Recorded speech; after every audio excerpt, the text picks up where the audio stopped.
In 2013, a 489-pound tuna sold for a whopping $1.8 million. But you can buy a can of tuna fish at the grocery store for under $2. So what's the difference? For starters, it's not the same fish.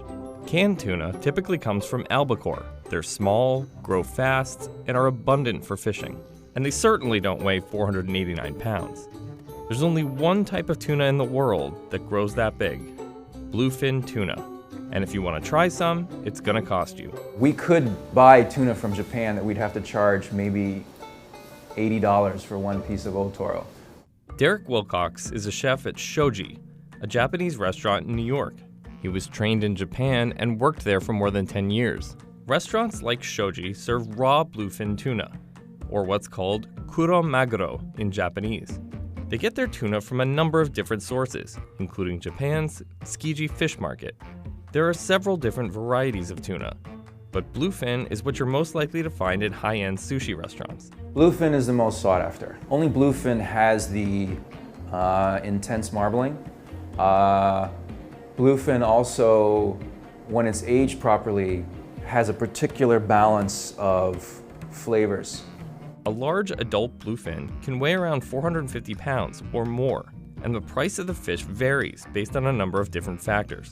It completely depends upon where you get it from. But it's never cheap.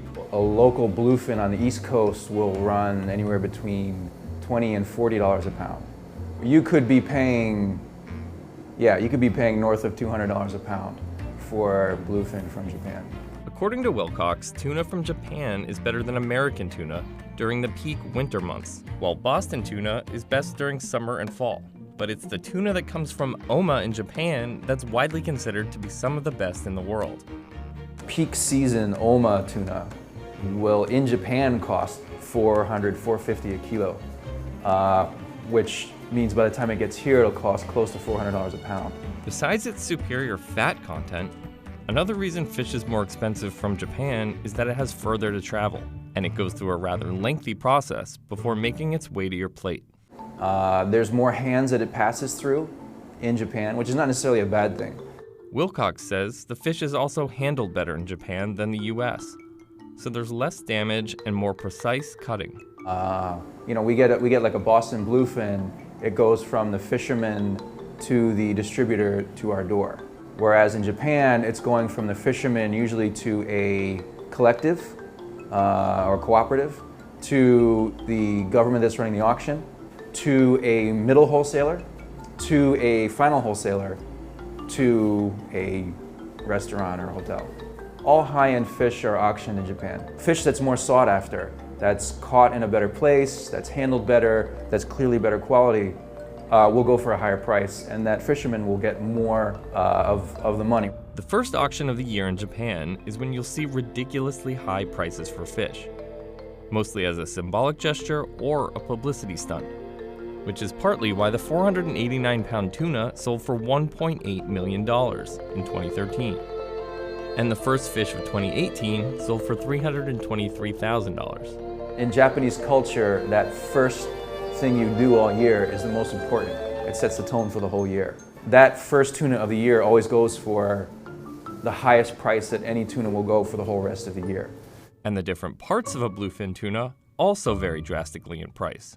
If you imagine a tuna as like a torpedo, they'll split it into quarters lengthwise. Cut off the head and the collar, and we will take one of the two belly quarters. Here's what 1/4 looks like when it's delivered. This piece came from Boston and was caught the previous day. Wilcox splits up the meat based on type. It's just like sides of beef. You buy a side of beef, it's all the same, but once you break it down, the fillet ends up being the most expensive part because it's the most desirable, it's also small, and it requires a lot of labor to peel off a silver skin. Otoro is the fattiest part of the tuna outside of the head and collar area. This is the most expensive, and depending on where it's from and where the fish was raised, the price can vary anywhere from $10 a piece to upwards of $80. The chew toro is getting around toward the side of the tuna, and it doesn't have the striations of fat, but it still has fat within the red of the meat, so you get a mix of fat and red. And then akami, which means literally red meat in Japanese, is the leanest part, which you find more towards the center of the tuna, close to the backbone.